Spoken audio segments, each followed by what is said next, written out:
Notre monde est passé d'une alimentation, on va dire, normale pour être en bonne santé avec des repas de fête, à une alimentation de fête au quotidien.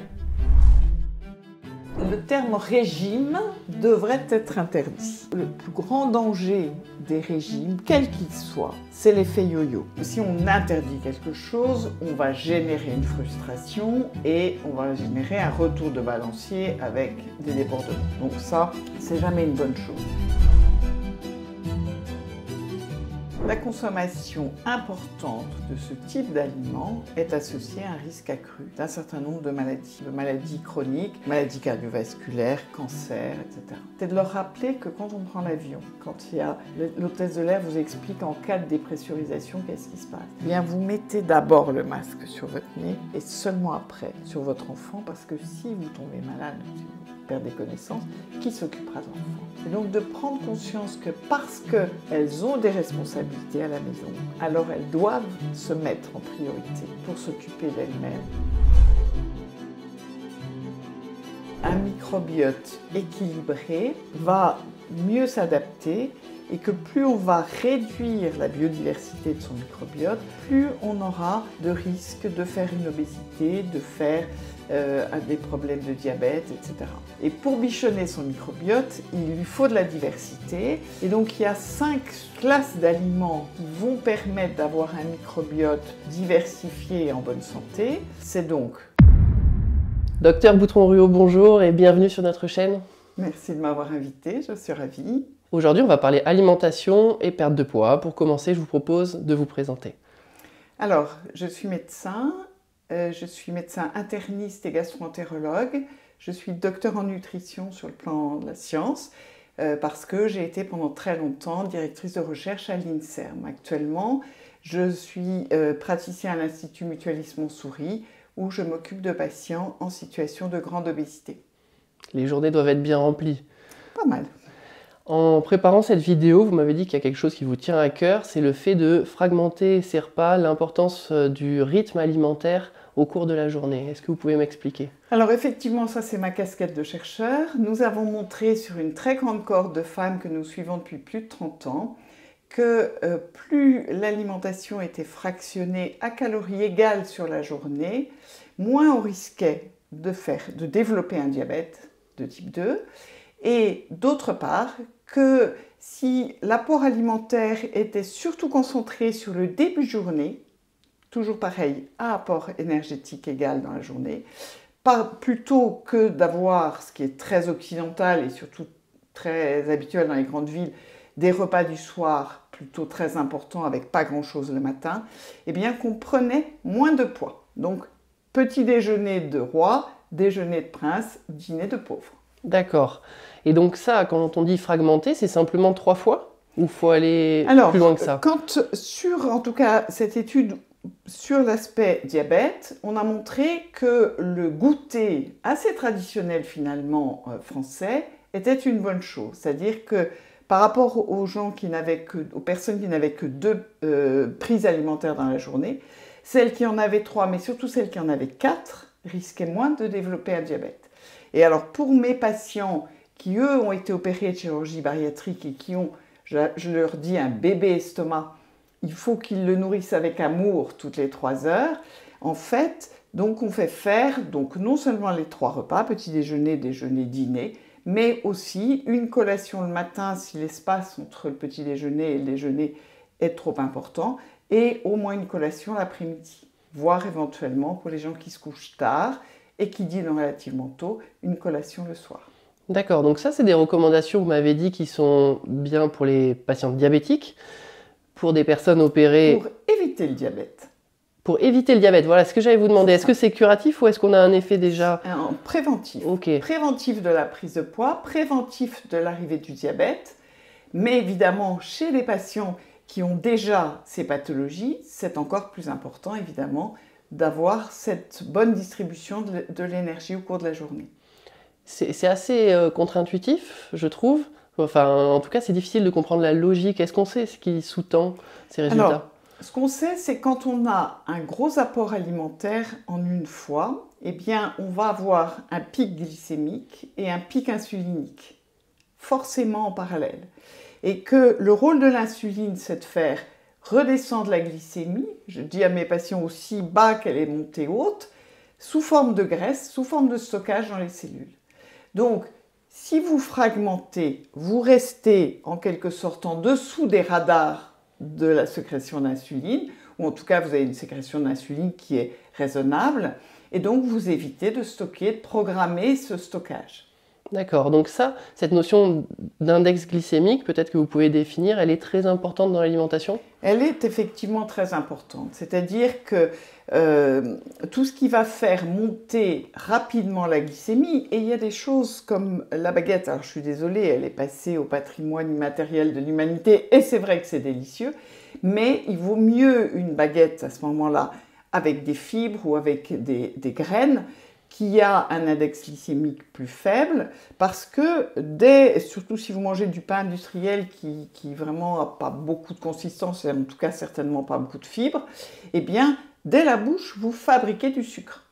Vous avez du glucose qui s'absorbe donc extrêmement rapidement.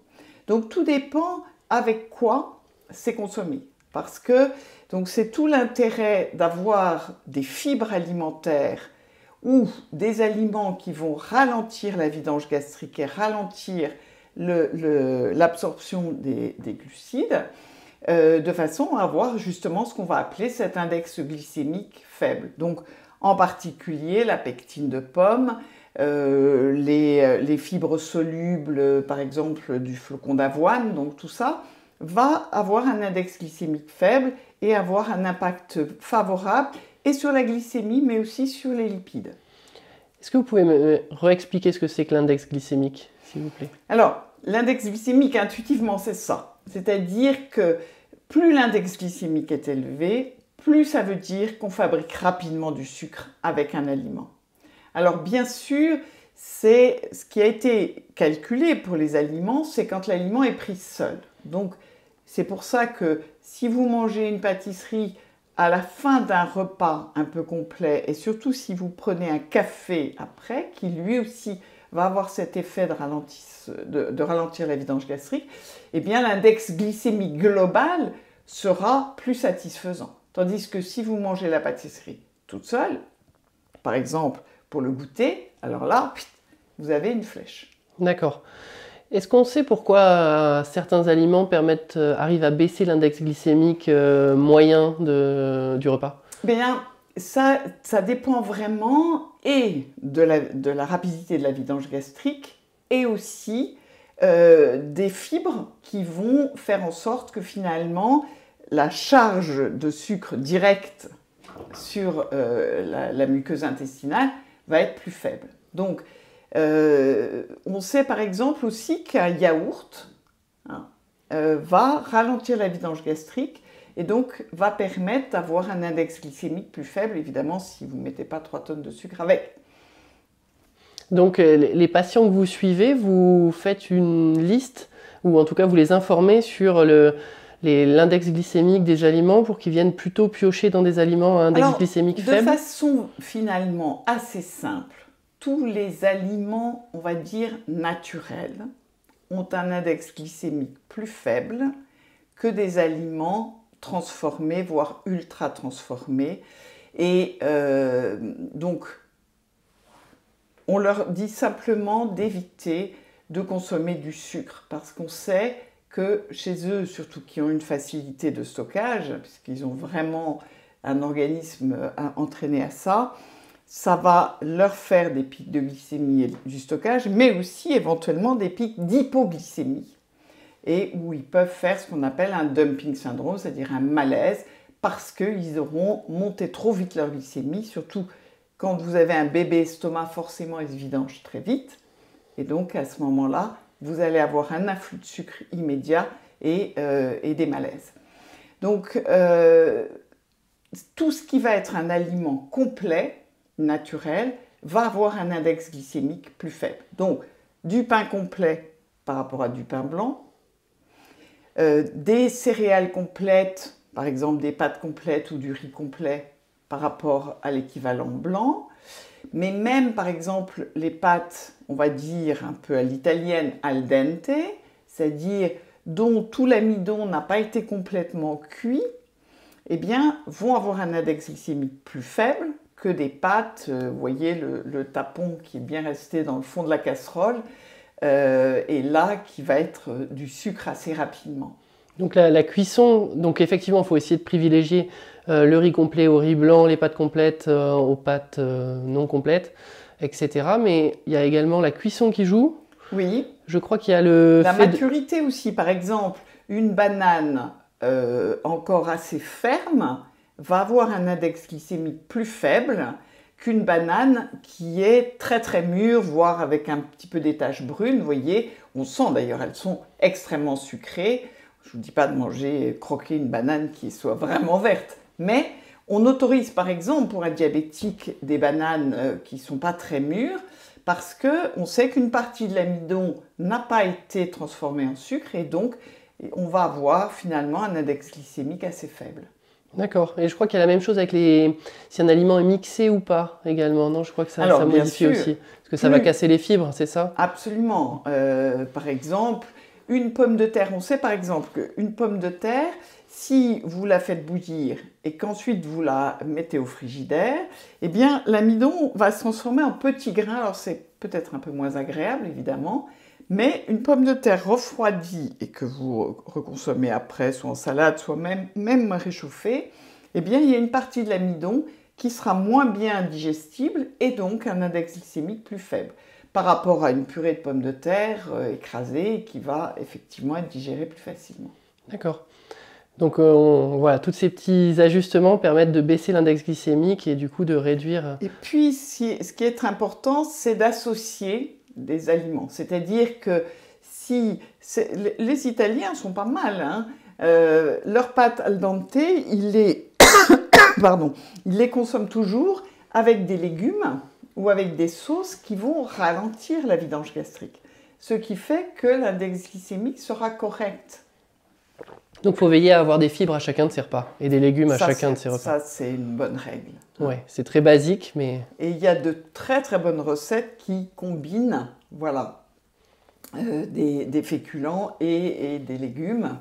Et c'est un petit peu cet apprentissage aussi qui me paraît très important par rapport à une alimentation un peu standardisée et un peu finalement facile entre guillemets.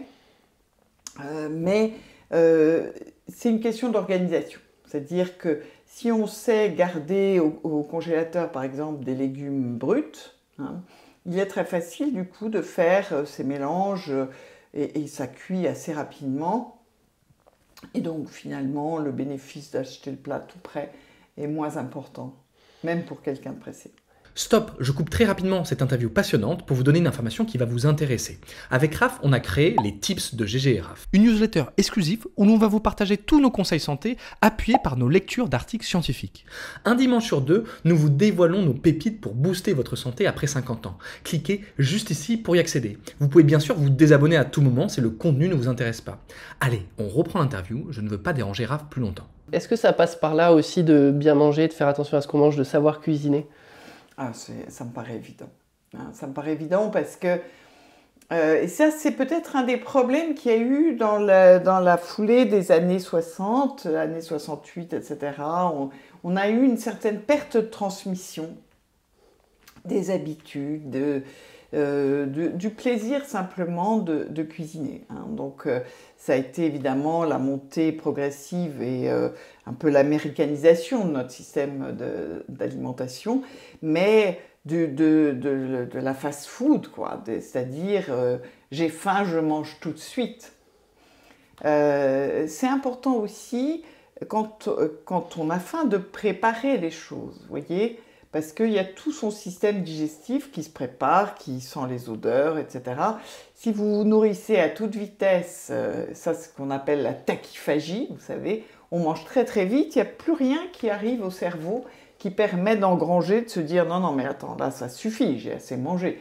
Si on mange trop vite, on n'a plus le temps d'avoir les mécanismes de satiété qui s'installent. Et donc, cette fast-food, hein, dont le nom est vraiment, voilà, cette nourriture rapide, ça un peu, voilà, donc c'est pas interdit de manière générale, sauf évidemment pour des gens qui ont des pathologies particulières, mais c'est vraiment à consommer de façon très exceptionnelle et de redécouvrir le plaisir. On le voit quand même avec toutes ces émissions de cuisine, des dîners, etc. On voit qu'il y a quand même un certain attrait de la population pour retrouver ses racines finalement, qui étaient, parce que la nourriture finalement, et c'est la première médecine, c'est le premier moyen de se faire du bien, et à sa famille aussi. Tout à fait. Je pense que c'est effectivement, on parle tout le temps des fameux piliers, mais on n'insiste jamais assez quand même sur l'importance de l'alimentation, de l'activité physique, du sommeil, de toutes ces choses-là. Ce qu'on met dans notre corps définit quand même beaucoup l'état de notre corps, sûrement. Alors moi, j'ai même dit ça à mes patients aujourd'hui, je suis résolument aristotélicienne. C'est-à-dire qu'on est un mix indissociable de corps et d'esprit. Et si on dissocie les deux, la maladie s'installe au milieu. Donc, je pense que d'apprécier, de faire la cuisine, de toucher, de sentir, d'utiliser ces 5 sens finalement pour sa vie quotidienne, c'est quelque chose d'extrêmement important parce que ça permet aussi de prendre conscience qu'on n'est pas qu'un cerveau qui fonctionne à toute allure, surtout dans nos vies un peu stressées, un peu speed. Et je pense que ça, c'est des choses qui doivent, et peut-être c'est aussi la maturité, l'âge, la sagesse, de prendre conscience de ça, qu'il est important de se poser, et on peut quand même aller vite. Moi, je fais la cuisine assez vite, mais avec des produits bruts. Du coup, la notion de plaisir est très proche, je pense, dans ce que vous venez d'énoncer. Moi, j'ai un tiroir entier d'épices, d'herbes, de tas de choses, de saveurs, de choses qu'on peut rapporter aussi d'un pays étranger. Et ça, c'est aussi là qu'est la pâte un petit peu individuelle. Et vous sentez, vous goûtez, vous dites tiens, ça, je mettrais bien un petit peu plus de ci, de ça. Et ça prend pas tellement de temps, franchement. Oui, mais je pense qu'effectivement, ça aide grandement à bien manger.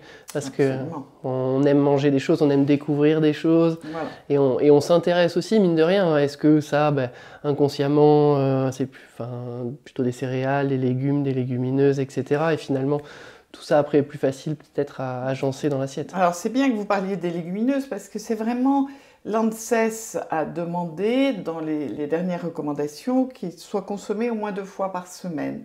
Et c'est vrai que ce sont des aliments qui ne sont pas très chers, qui sont en général bien acceptés. Alors c'est vrai que tout le monde ne supporte pas bien au niveau intestinal des haricots rouges, mais il y a aussi dans les traditions des différents pays qui l'utilisent beaucoup, le Brésil avec la feijoada, etc., des herbes qui aident à réduire, par exemple, le ballonnement, enfin des choses comme ça. Donc il y a des herbes, des épices qu'on peut combiner avec. Et puis les lentilles sont quand même, c'est quand même ça de chez nous, et c'est quand même très facile, en général très accepté par les organismes et par les enfants aussi. Enfin, je veux dire, on peut en faire plein de choses. On peut faire des petites salades tièdes avec un peu d'échalote, un peu de vinaigre de framboise. Voilà. C'est pas très cher. C'est vrai que le seul inconvénient des lentilles, c'est que c'est un peu long à cuire, mais c'est vraiment la seule chose. Même pas, parce que les lentilles corail, ça cuit très vite. Donc, voilà. Bon, ok, je testerai un peu plus les lentilles corail. Mais c'est important parce que vous avez insisté sur quelque chose, c'est que c'est pas très cher. Et souvent, on dit que bien manger, ça coûte cher et qu'il y a quand même un petit peu des difficultés à ce niveau-là. Or, les légumineuses sont très bonnes pour la santé. On en consomme généralement assez peu. Enfin, je pense qu'il n'y a pas grand monde qui mange les 2 portions de légumineuses par semaine. En tout cas, c'est pas mon cas. Et pourtant, voilà, c'est pas cher, c'est accessible. Absolument. Et moi, je pense que...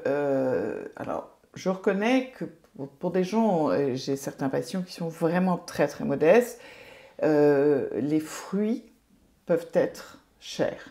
Encore que, si vous choisissez bien des fruits de saison, on peut arriver à trouver, même sur le marché, des fins de marché, des choses qui restent raisonnables. Voilà.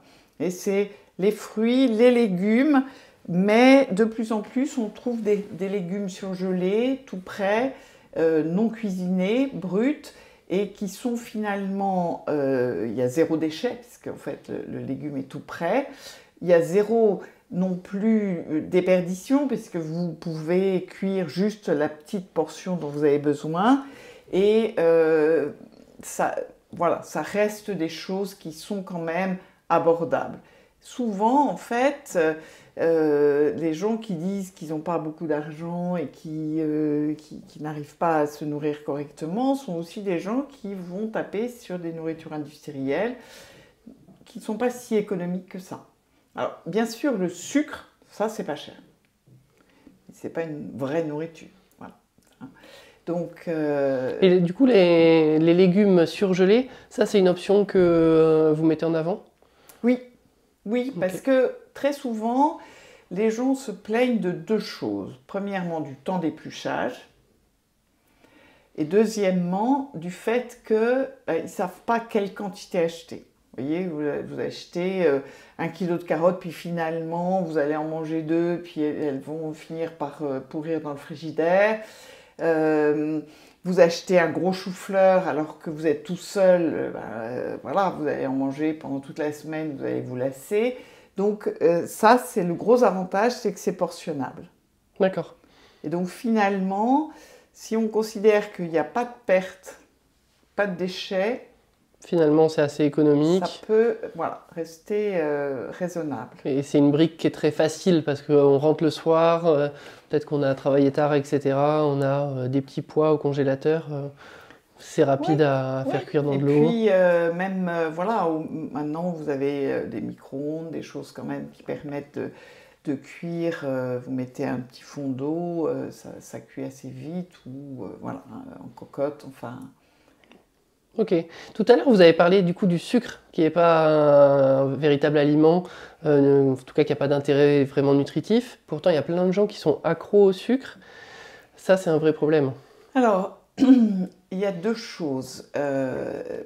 D'une part, moi j'ai beaucoup de patients qui viennent de pays du Sud, et le sucre est l'autre moyen qu'a l'organisme de se fabriquer de la sérotonine, c'est-à-dire l'hormone du bien-être.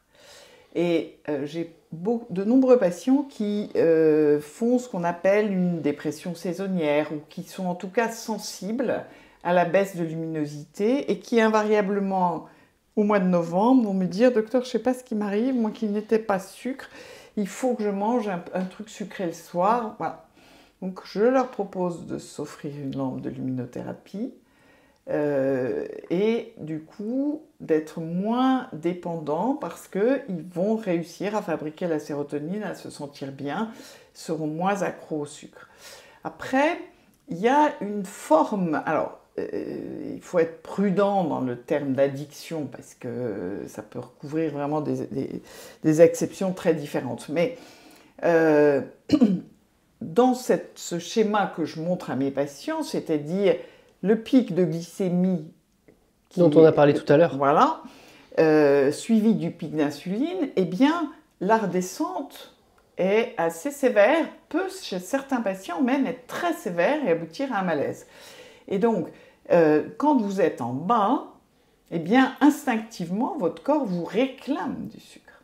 Donc, c'est tout l'intérêt de lisser cette courbe de la glycémie, de façon à ne pas avoir ces épisodes d'hypoglycémie, mais qui vont être aussi le fait qu'on a sauté un repas, qu'on a sauté souvent le petit déjeuner, et puis que pour compenser, on a mangé une viennoiserie sucrée par exemple, et à ce moment-là, on va se retrouver avant le déjeuner à avoir très faim, très envie de sucre.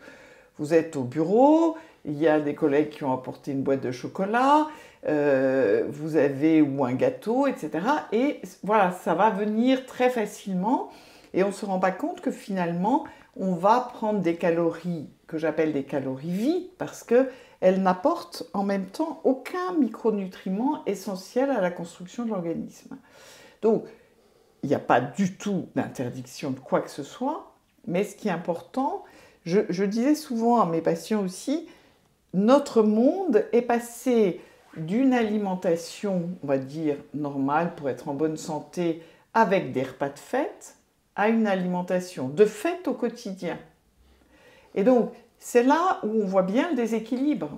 C'est-à-dire que autant il ne faut pas interdire quelque chose, sauf moi les édulcorants intenses. Ça, On va y revenir. Voilà. C'est un sujet que vous aimez. Mais... Ou que vous n'aimez pas, je ne sais pas. Mais... Oui, je n'aime pas en tout cas le produit. Mais si on interdit quelque chose, on va générer une frustration et on va générer un retour de balancier avec des débordements. Donc ça, c'est jamais une bonne chose. Mais en revanche, on peut se déshabituer.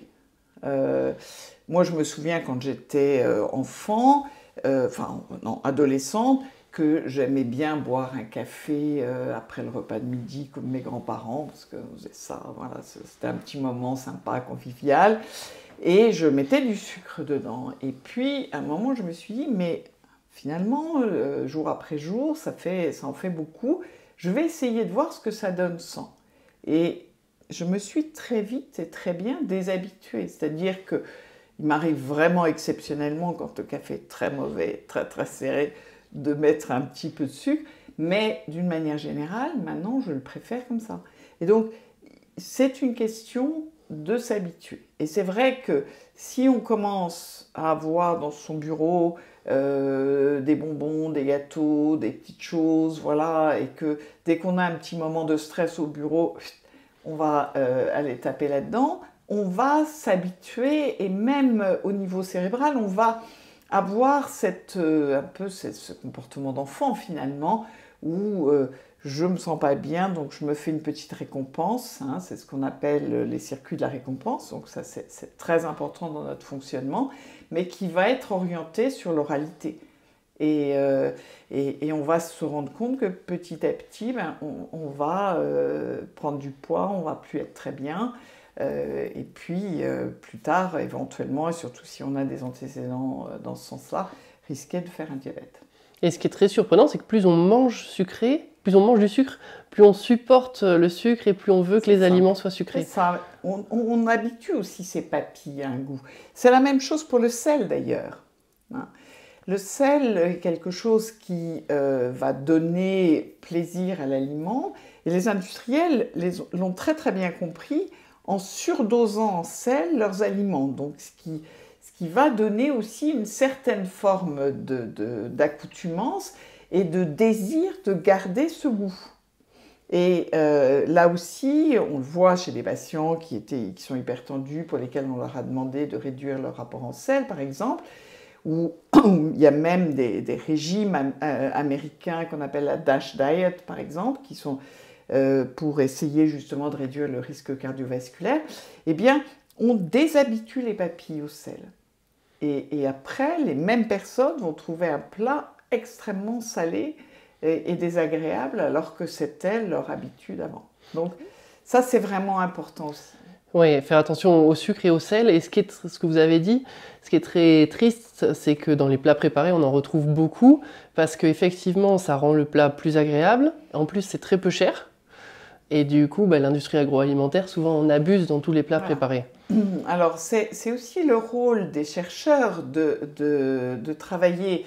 On n'a pas les bons et les méchants, hein. C'est important de travailler de façon intelligente ensemble. Et par exemple, moi, j'ai travaillé avec une équipe qui s'intéressait beaucoup au rôle de la charcuterie dans des risques de cancer, etc. Et qui a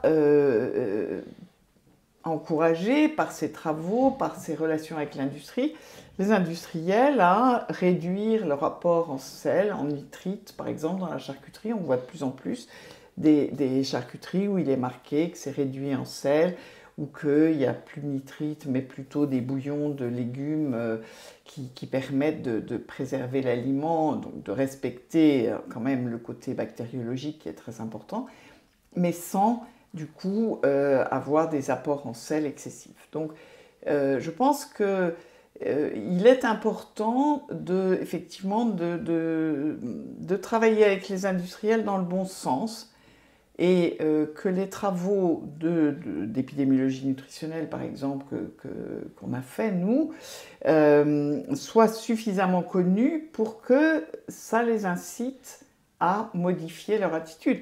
Donc, il y a eu par exemple de nombreux travaux sur les aliments, donc 4 catégories d'aliments. Ça, ce sont les Brésiliens qui ont fait cette classification qui est maintenant très utilisée, la classification NOVA.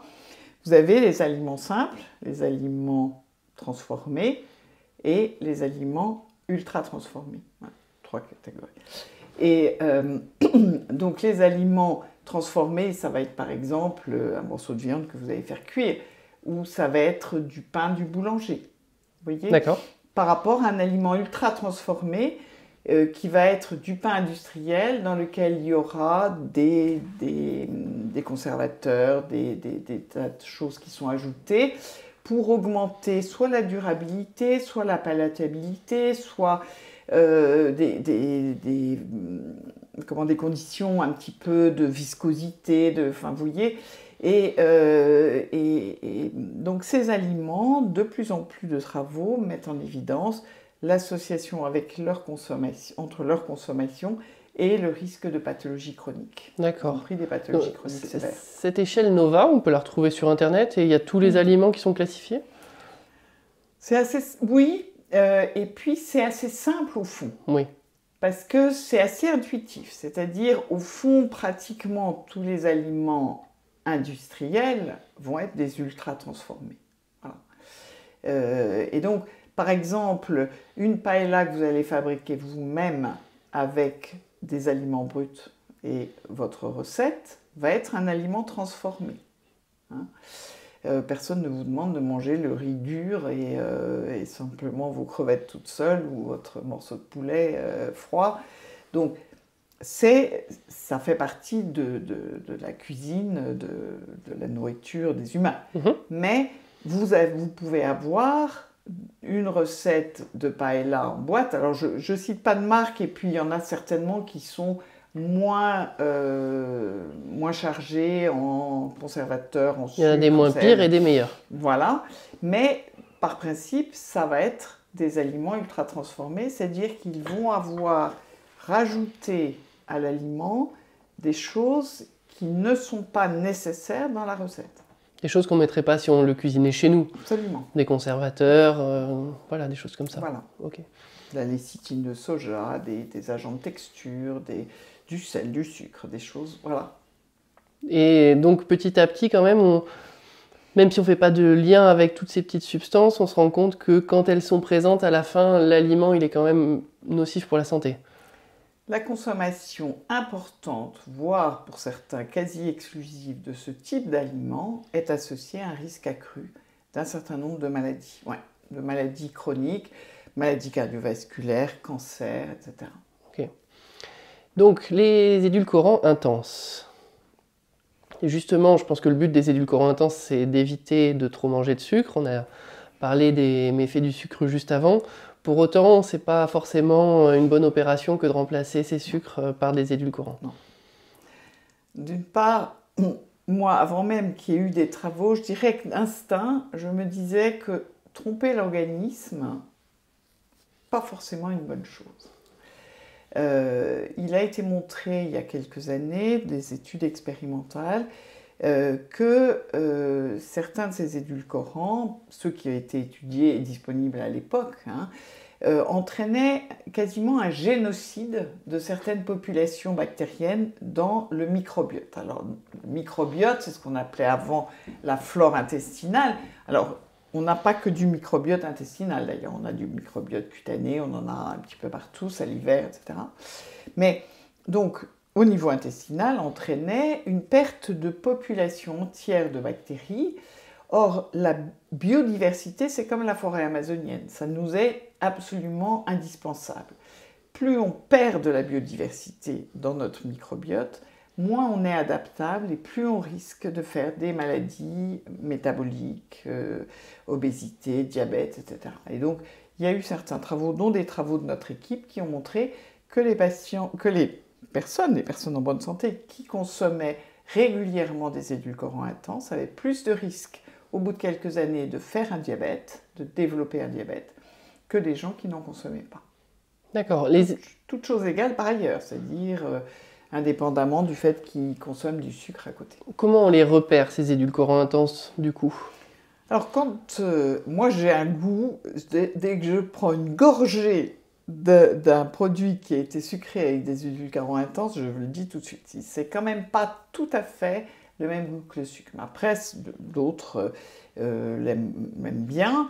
J'ai même vu, on a parlé d'addiction, moi j'ai eu des amis qui, même ayant des pathologies importantes, ne pouvaient pas se priver de leur, alors je ne sais pas de marque, mais light, vous voyez, ou zéro, enfin, auxquels ils étaient complètement, entre guillemets, accros.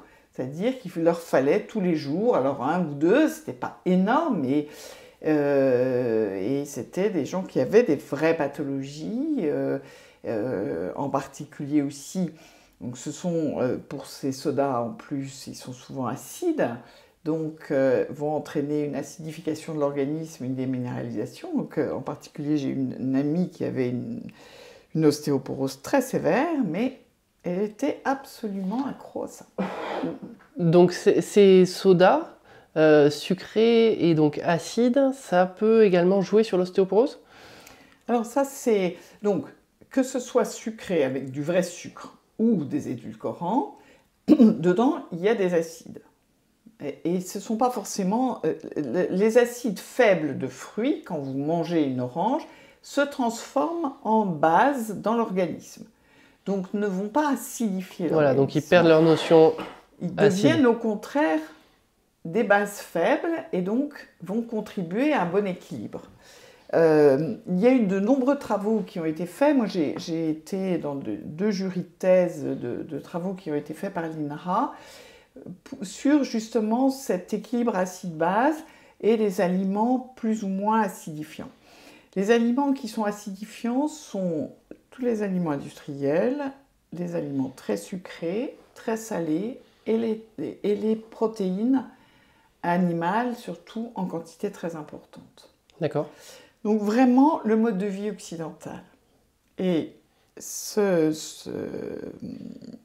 va déclencher au niveau de l'organisme un pH à tendance acide. Or, il est vital pour l'organisme d'être absolument à pH stable. Donc, l'organisme a tout un tas de systèmes de récupération, en particulier une des ressources de tampons basiques de l'organisme les plus importantes, c'est la masse osseuse.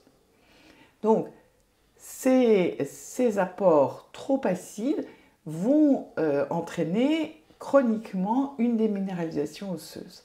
Et donc un risque accru de fracture chez les femmes d'ostéoporose importante, etc.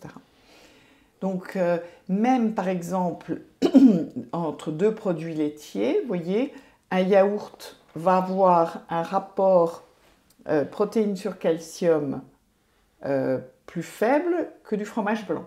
Il va être moins acidifiant que du fromage blanc. Et moins acidifiant, par exemple, que du comté ou du parmesan, enfin voilà, qui va être plutôt à l'extrême de cette chaîne. Et donc ce rapport protéines sur calcium. En fait, le calcium, si vous en apportez avec l'aliment, il va tamponner. Il va réduire l'acidité de l'aliment. Mais si les protéines sont importantes, il ne va pas suffisamment réussir à tamponner. Donc, une alimentation essentiellement basée sur des fruits et des légumes va être très basique. La laitue, par exemple, est un des aliments les plus alcalinisants qui soit. D'accord. Et puis, donc, le tout il n'y a rien de mauvais, si vous voulez, mais le tout est une question d'équilibre. Et donc, de comprendre que, ben voilà, si vous mangez, par exemple, un bon morceau de viande, eh bien, mangez suffisamment de légumes. N'hésitez pas à manger, à mettre du citron sur votre poisson, par exemple, si c'est du poisson. Vous voyez, tout ça qui va permettre de rétablir l'équilibre. Parce que, encore une fois, ce n'est pas sur un repas que ça va se faire. Mais si, jour après jour, on est toujours en déséquilibre acide, eh bien, on va aussi entraîner des problèmes rénaux chroniques, etc. Donc, si on veut maintenir l'ensemble en harmonie, il faut être un peu attentif à ça. Il faut faire attention à toutes ces choses-là. Voilà. Et donc vous avez parlé du microbiote intestinal, de la flore intestinale. C'est un sujet qui est un peu en plein boom, on en entend de plus en plus parler, beaucoup plus qu'avant. On dit que c'était le deuxième cerveau, etc. Enfin, il y a plein de choses. C'est toujours compliqué, moi je trouve, de savoir si c'est l'œuf ou la poule, parce qu'on dit que le microbiote serait impliqué dans certaines pathologies. Finalement, est-ce que c'est le microbiote qui change après la pathologie ou est-ce que c'est le microbiote qui entraîne la pathologie? C'est toujours compliqué. Les deux sont vrais. Les deux sont vrais. C'est-à-dire que certaines pathologies, notamment si on a des rétrécissements de l'intestin ou des choses comme ça va modifier le microbiote. Mais ce qu'on a montré, c'est quand même qu'un microbiote équilibré va mieux s'adapter et que plus on va réduire la biodiversité de son microbiote, plus on aura de risque de faire une obésité, de faire des problèmes de diabète, etc. Non seulement donc ces aspects-là, mais c'est vrai qu'on le connaît mieux sur le plan expérimental, mais on a montré chez l'animal qu'on pouvait transférer certains microbiotes et rendre une souris avec un comportement autiste ou un comportement dépressif. Donc c'est là qu'on parle de deuxième cerveau, c'est-à-dire qu'il y a une influence aussi sur notre système psychique et donc bichonner son microbiote, c'est une bonne chose. Voilà. Et pour bichonner son microbiote, il lui faut de la diversité. Et donc il y a 5 classes d'aliments qui vont permettre d'avoir un microbiote diversifié et en bonne santé. C'est donc des fruits variés, parce que certains vont avoir plus de fibres solubles comme la pomme, ou plutôt des amidons comme la banane, etc. Les légumes, là aussi variés, certains fermentent, certains ont des fibres qui se digèrent plus tardivement sur l'intestin. Les nuts, qu'on va dire, c'est-à-dire les amandes, les noisettes, de préférence évidemment brutes, complets, avec l'enveloppe.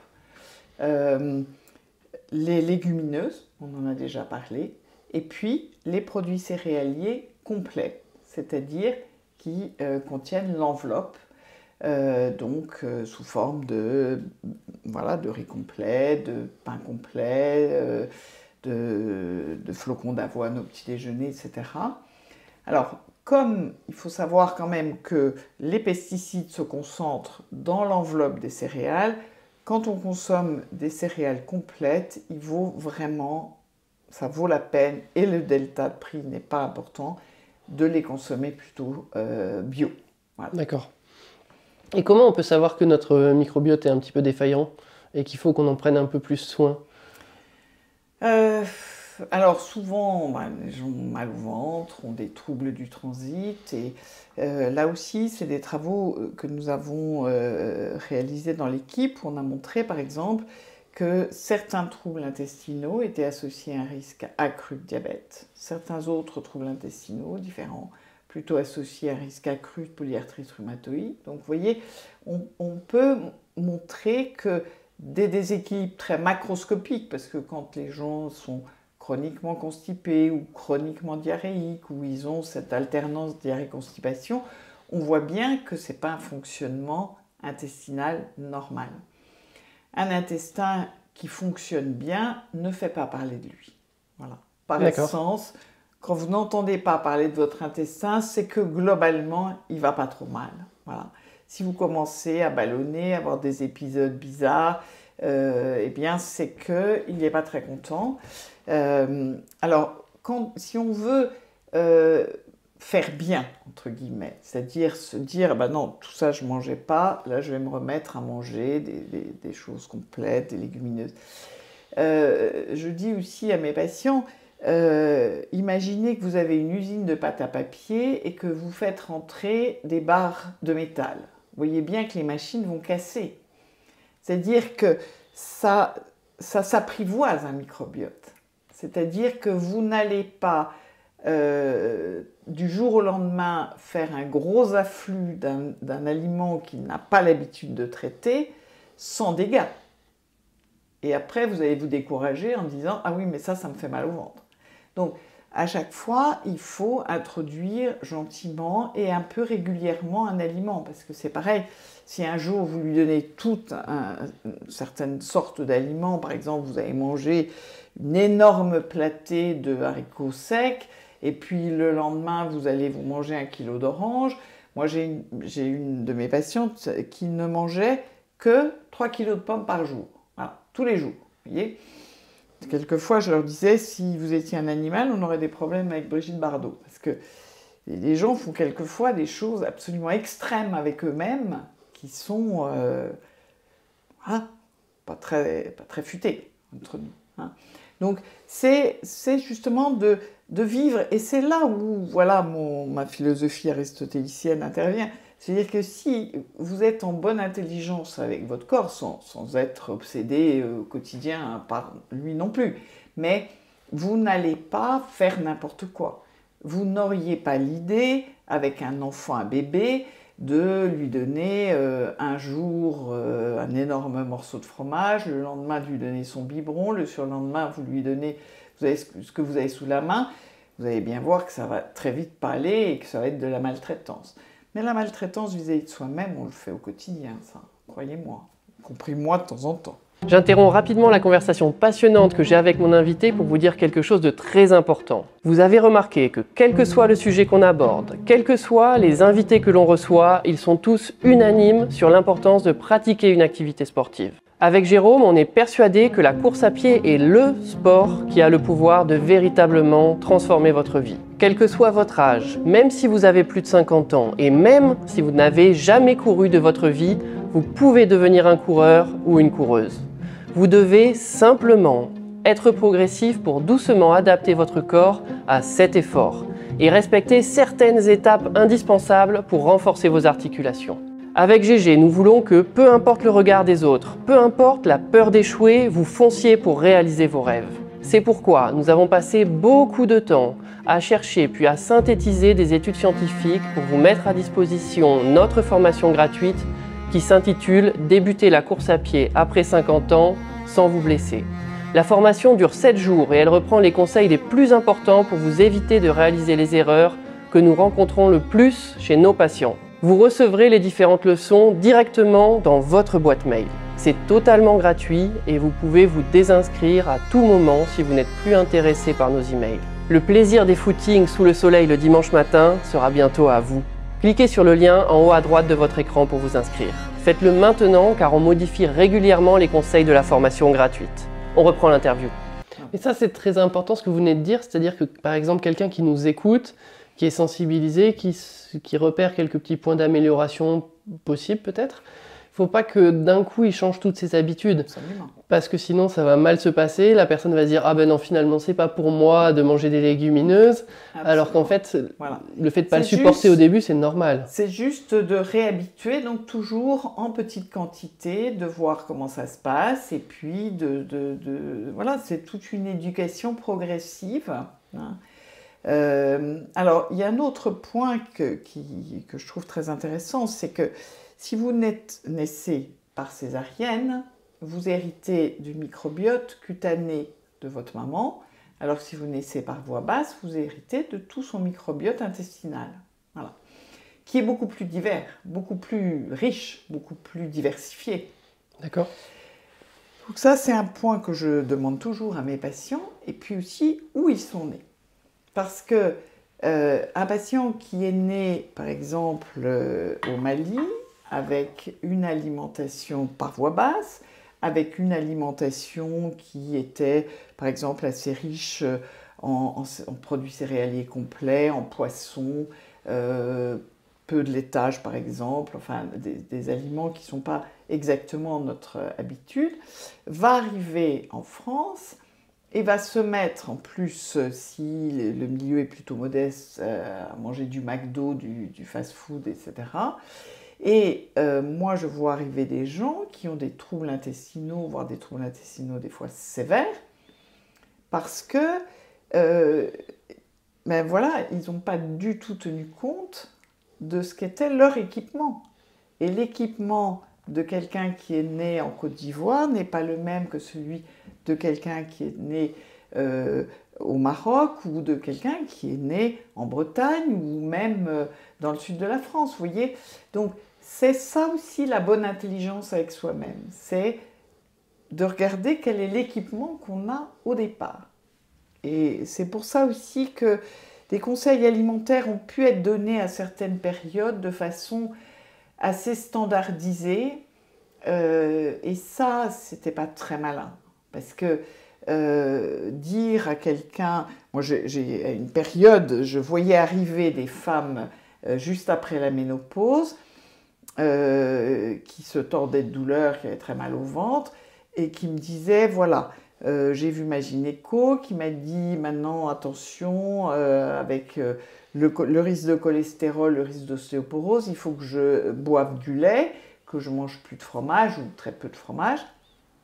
Sauf que c'est des gens qui n'avaient pas entretenu leur lactase de toute leur vie.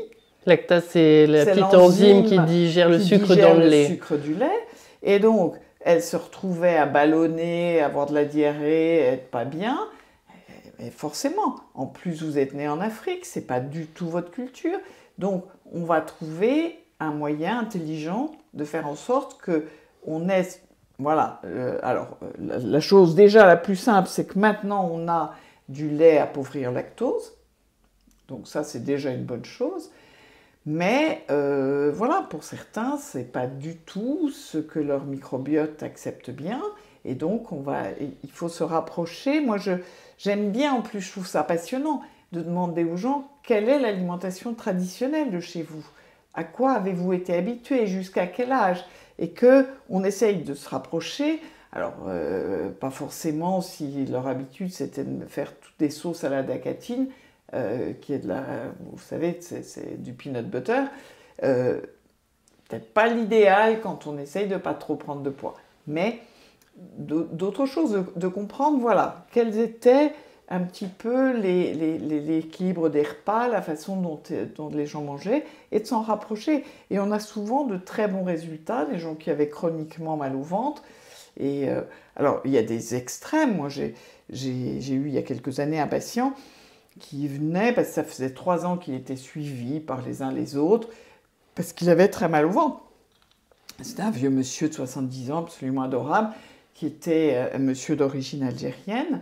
Et je lui ai demandé ce qu'il mangeait. Question qui tue, depuis 3 ans, personne ne lui avait jamais demandé. Et en fait, comme il était tout seul, sa famille était au pays, il était tout seul en France, et qu'il ne savait pas faire la cuisine et qu'il n'avait pas les moyens, il n'avait même pas, je crois, de plaque Donc il se nourrissait exclusivement de lait et de baguettes de pain blanc. Vous voyez? Donc on est allé voir l'assistante sociale, je lui ai trouvé une cantine adaptée, c'était fini. Vous voyez?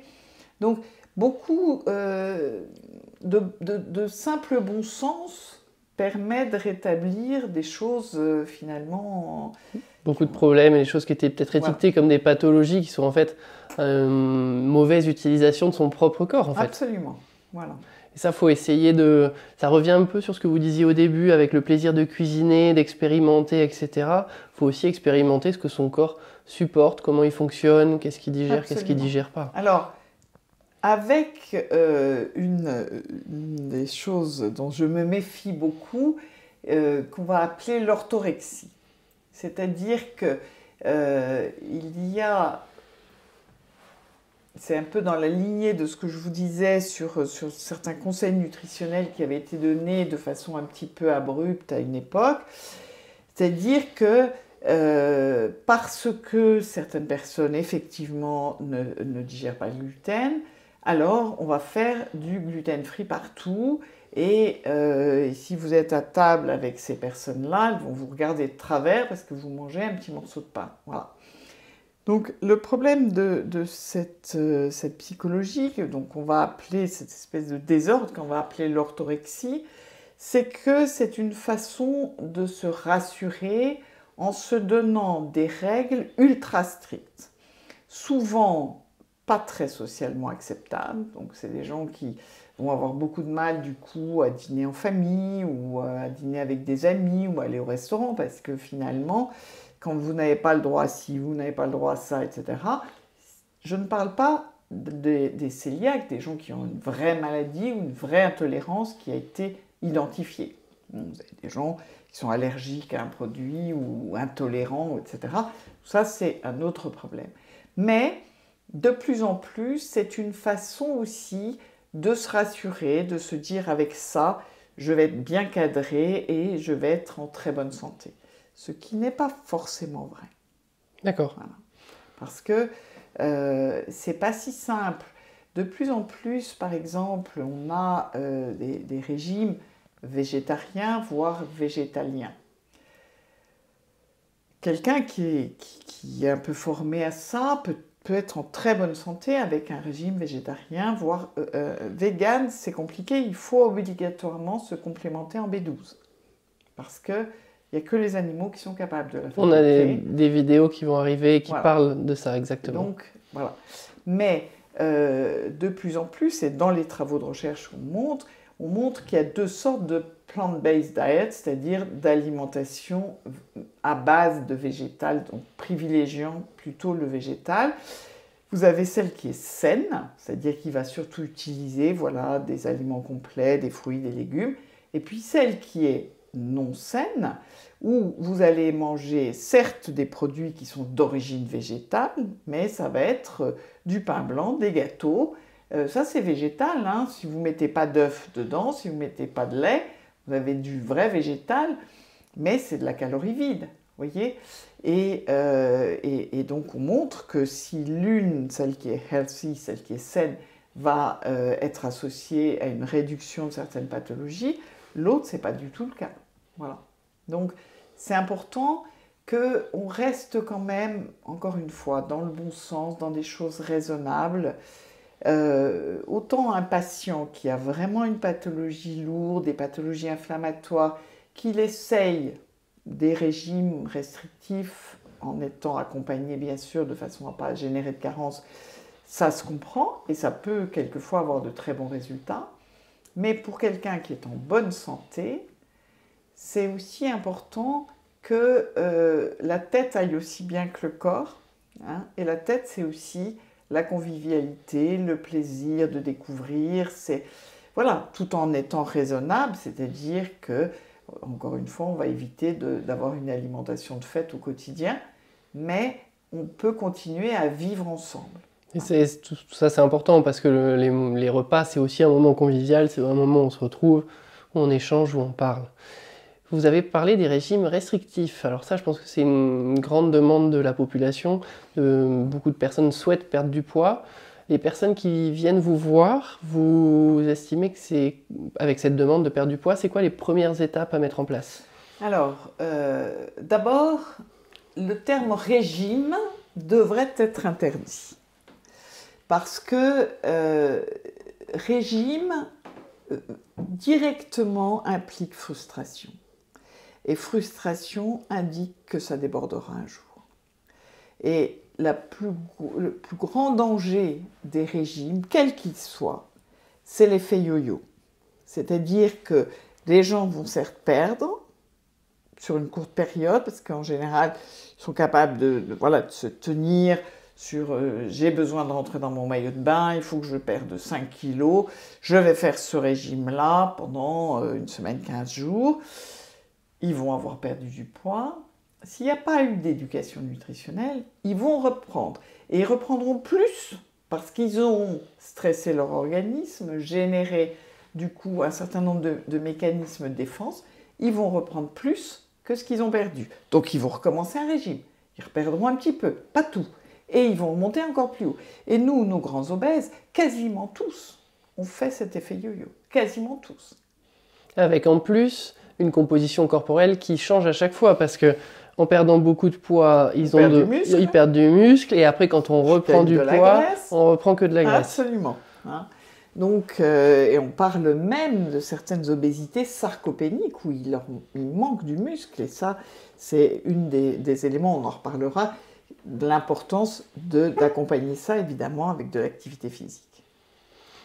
Du coup, quels sont, vous, les conseils que vous donneriez à quelqu'un qui veut perdre du poids? Alors, la première chose, c'est déjà, moi, ce que je fais, c'est déjà de faire un état des lieux. Hein, c'est-à-dire, d'abord, comment les gens sont nés, où, dans quelles conditions ils vivent. Parce que c'est pareil de donner des conseils plaqués alors que vous n'avez aucune idée si les personnes sont capables ou pas de se fournir en tel et tel aliment ou qu'ils les supportent. Donc voilà, l'état des lieux, et ça c'est important. Ce qu'ils ont fait déjà, leur histoire, s'il y a déjà eu du yo-yo. Hein. Pourquoi ils veulent perdre du poids? Est-ce que c'est parce que voilà, la société leur impose ou leur conjoint leur impose d'avoir une certaine silhouette? Ou est-ce qu'il y a véritablement des problèmes de santé qui sont derrière? Ça, c'est vraiment un point important. Ouais, c'est deux choses très différentes quand même. Absolument. Et quelquefois, vous savez, voilà, surtout des jeunes hein, qui vont se dire qu'elles sont trop grosses alors qu'elles sont juste de poids normal. C'est celles-là qui vont être candidates soit à faire une anorexie mentale sévère, soit à faire après une obésité sévère. Parce que leur image est déformée, il y a une mauvaise entente en fait avec elles-mêmes.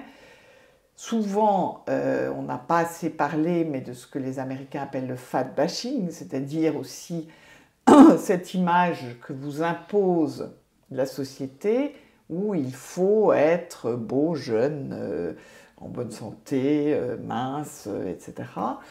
Et bon, tout le monde n'a pas forcément le même morphotype aussi. Hein. Vous avez des grands, des minces, des petits, des gens qui sont tout en étant dans une limite normale. La normale de l'IMC, de l'indice de masse corporelle, vous savez, c'est le poids sur la taille au carré, ça va de 18,5 à 25. Hein. Et donc vous avez des gens qui resteront toute leur vie très minces, qui seront autour de 18,5, 19, et d'autres qui toute leur vie seront plutôt autour de 20-25, mais qui sont en bonne santé comme ça, très bien. Et c'est quelquefois parce qu'on va leur avoir dit qu'ils sont trop gros que ça va déclencher des troubles psychologiques, voire des troubles du comportement alimentaire, etc. Donc ça, il faut être vigilant là-dessus. Après, c'est surtout, voilà, comment vous mangez.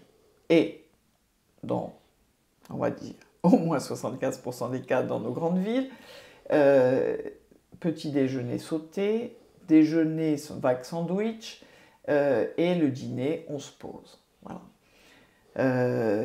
Et quand on a faim le matin, du coup, ça va être une viennoiserie avec les collègues en buvant un café, quelquefois un café très sucré.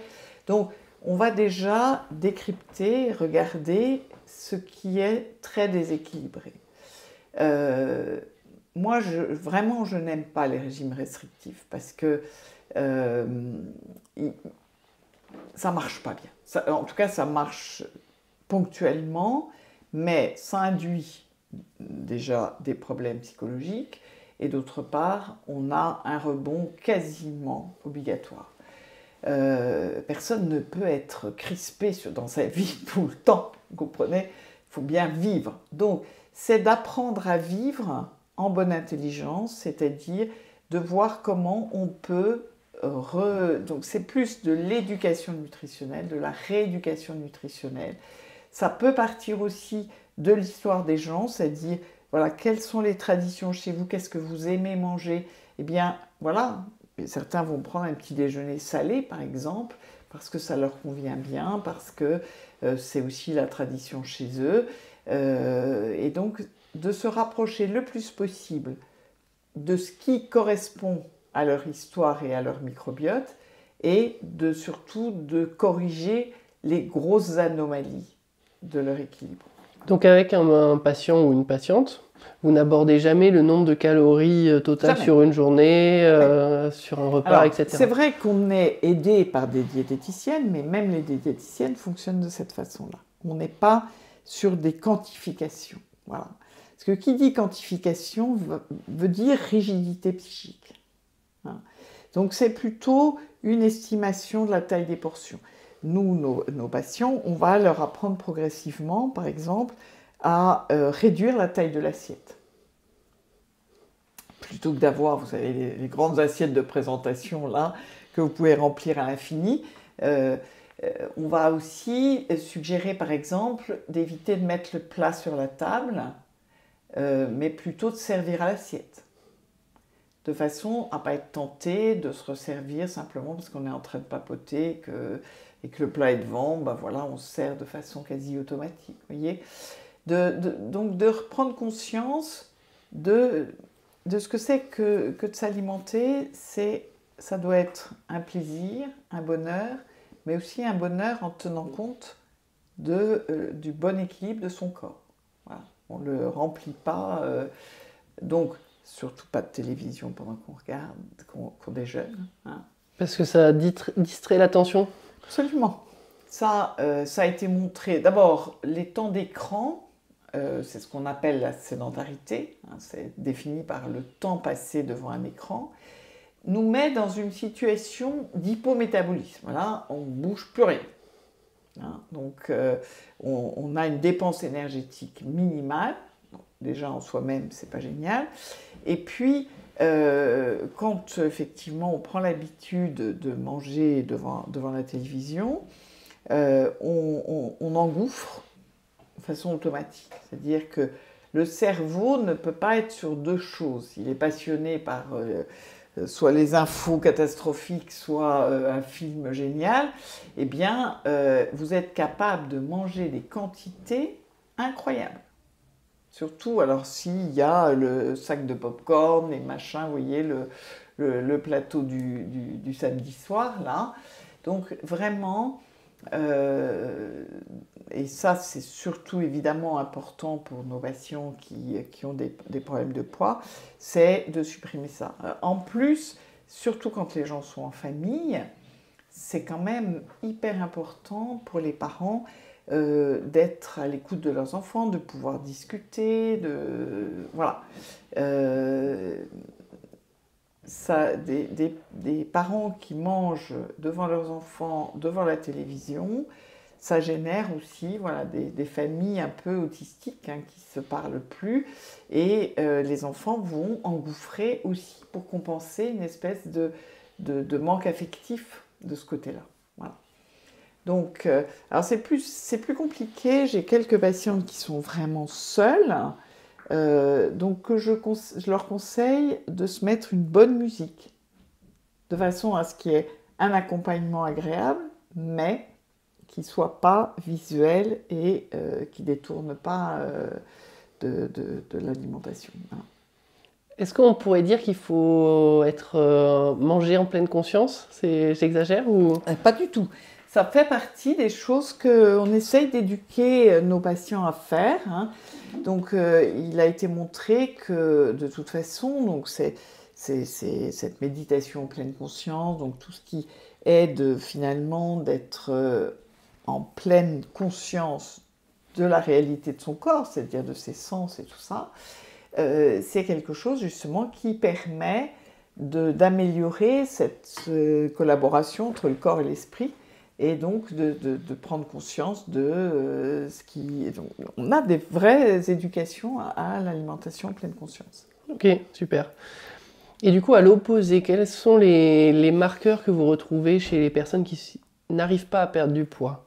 Qu'est-ce qui traduit un petit peu cet échec? Est-ce qu'il y a des grandes lignes qui se dégagent? Alors, les grandes lignes, c'est le stress, l'absence ou l'insuffisance de sommeil,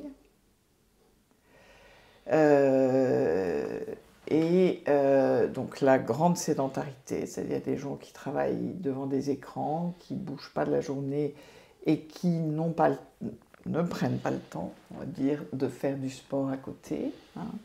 L'activité physique, elle est primordiale pour perdre du poids? Ah bah bien sûr, ça fait partie de cet équilibre, c'est-à-dire forcément, il y a les rentrées et les sorties, donc les sorties, c'est l'énergie que vous allez mettre... Alors, c'est pas si simple que ça, c'est-à-dire que quand on a, et puis des gens qui sont à un certain niveau d'obésité, ça va être compliqué de les faire bouger parce que les articulations vont être abîmées, parce que aussi, simplement, ils vont être très vite essoufflés. Donc, c'est sûr que c'est vraiment en amont qu'il faut être vigilant là-dessus et éduquer dès très tôt les enfants à aimer le sport. Alors, moi je dis, si vous n'avez jamais fait de sport, évitez ce que j'appelle le sport haricot vert à l'eau. Vous voyez, c'est-à-dire le sport punition, le sport parce qu'il faut faire du sport, alors je vais aller à la salle. Il y a des gens qui adorent aller à la salle et c'est très bien, mais celui qui n'aime pas faire de sport, ça va être plus compliqué. Oui, ça c'est bon pour n'importe quelle activité physique. Il faut faire une activité physique qui plaît. Qui plaît, qui fait qu'en sortant, on soit heureux, fier de soi. Moi, évidemment, j'ai des patients qui sont un peu plus fragiles, donc tous les sports aquatiques sont quand même très bénéfiques parce qu'ils soulagent les articulations, donc on est moins notamment des gens qui ont des gros problèmes de genoux, de chevilles, etc. Ils ne sont pas en charge, donc ça c'est bien. J'ai même des patients qui apprennent à nager tardivement, à l'âge adulte, parce que voilà, ils n'ont pas pu pour des raisons familiales, des raisons du pays où ils étaient, etc. On ne leur a pas appris et ça peut être vraiment une belle découverte et quelque chose de très sympa.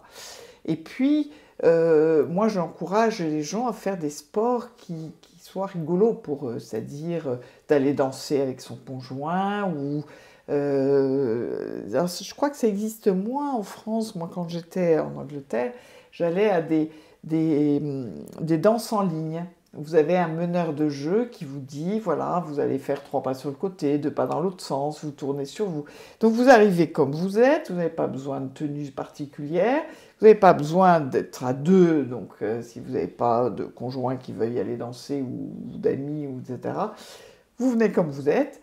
Et donc, il vous dit quoi faire, une espèce de chorégraphie de tout le groupe qui est là, et puis ensuite, il met de la musique, et on le refait, et puis on fait une autre chorégraphie, et c'est très drôle.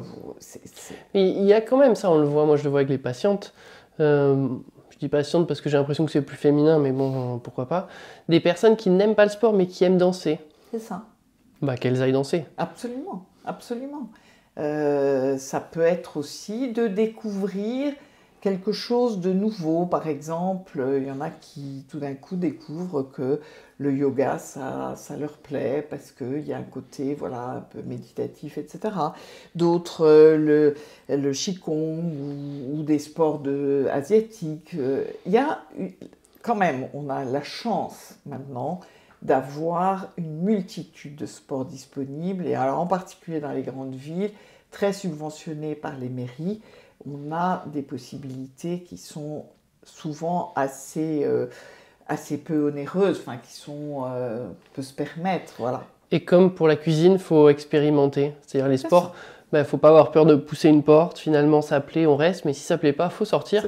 Il faut aller essayer la porte d'à côté parce que peut-être qu'elle nous plaira plus. Alors, après, on a tous plus ou moins, mais certains patients ont ce qu'on va appeler du trauma, ont eu des histoires compliquées, que l'alimentation, les troubles du comportement alimentaire vont être aussi un moyen de compenser pour ces histoires difficiles. Et donc, pour ces patients-là, je pense qu'une des choses qui pourrait vraiment être bénéfique, c'est ce que je vais appeler des sports de confrontation, c'est-à-dire d'aller faire de la boxe, d'aller taper dans une balle, dans une raquette, vous voyez, c'est des sports où ils vont pouvoir prouver à leur corps et à leur cerveau, qui a été quand même très, très impacté par ces émotions, qu'ils sont maintenant en capacité de réagir.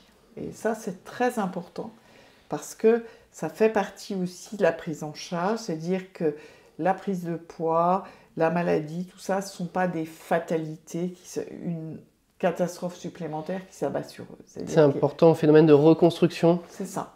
Et de se rendre compte qu'ils ont les moyens d'agir. Donc au début, il faut un petit peu les coacher, mais c'est très important de se reprendre en main avec bonheur. Mais toujours, je dis toujours avec beaucoup de douceur et de bienveillance vis-à-vis de soi-même. On ne fait pas les choses à l'arrache, quoi. Eh ben, c'est parfait. Je pense qu'on pourrait continuer pour 1 heure encore, donc je vais finir avec 2 questions qu'on n'a pas forcément préparées ensemble. Si vous devez donner un seul conseil à la plupart des patients que vous recevez pour prendre soin de leur santé, ce serait lequel ? Je ne leur donne pas un seul conseil. J'essaye de voir en quoi ils ne prennent pas soin d'eux et de voir comment cette chose-là peut être améliorée. Alors, une chose que je dis souvent pour les mères de famille qui ont tendance à s'occuper de toute la famille avant de s'occuper d'elles-mêmes, c'est de leur rappeler que quand on prend l'avion, quand il y a l'hôtesse de l'air vous explique en cas de dépressurisation qu'est-ce qui se passe, eh bien vous mettez d'abord le masque sur votre nez et seulement après sur votre enfant, parce que si vous tombez malade, si vous perdez connaissance, qui s'occupera de l'enfant? Et donc de prendre conscience que parce qu'elles ont des responsabilités à la maison, alors elles doivent se mettre en priorité pour s'occuper d'elles-mêmes, pour rester longtemps en bonne santé, pouvoir s'occuper de leur famille. Super. Et vous, à titre personnel, qu'est-ce que vous avez mis en place récemment pour prendre soin de vous? Alors moi, je vais espérer commencer à réduire un peu mon activité de travail. Je me suis inscrite à un cours que j'aime beaucoup parce que c'est un cours de gymnastique, aussi un petit peu de reprendre des postures, de se rendre compte un peu des différents muscles qu'on oublie. Voilà. Et puis, avec l'objectif, dès la rentrée, mon mari va partir en retraite et on ira à la piscine tous les deux. Ok, bah c'est super. Je vous propose qu'on en reste là et je vous dis peut-être à très vite pour un autre épisode, Dr Boutron-Ruot. Merci, c'était un grand plaisir. J'espère que je n'ai pas été trop bavarde, mais je sais que je le suis un peu. J'espère que la vidéo vous a plu. En tout cas, ça a été beaucoup de boulot. Avec notre invité, nous avons insisté à plusieurs reprises sur l'importance de pratiquer une activité physique. Avec Jérôme, nous sommes convaincus que la course à pied est le sport dont vous avez besoin. Premièrement, l'homme est fait pour courir, c'est inscrit dans son ADN. Et deuxièmement, il n'existe aucun autre sport qui peut être réalisé partout, qui ne nécessite aucun matériel et qui a le même pouvoir de véritablement transformer votre corps. Peut-être que vous vous dites que pour vous c'est trop tard, que vous auriez dû commencer à courir depuis des années pour pouvoir bénéficier des incroyables bienfaits de la course à pied. Écoutez bien, il n'est jamais trop tard. Si vous avez plus de 50 ans, vous pouvez encore débuter la course à pied même en partant de zéro, même si vous n'êtes pas sportif aujourd'hui. Voici ce que l'on a réalisé pour vous. Avec Jérôme, mon collègue kiné de l'équipe de France, nous avons travaillé après nos journées de consultation pour vous mettre à disposition dans cette vidéo tous les conseils dont vous avez absolument besoin pour débuter la course à pied après 50 ans. Il s'agit d'un véritable coaching perso de plus de 20 minutes. Cette vidéo est indispensable pour éviter que vous fassiez n'importe quoi, ce qui pourrait s'avérer dangereux pour votre corps. Cliquez juste ici pour regarder cette vidéo.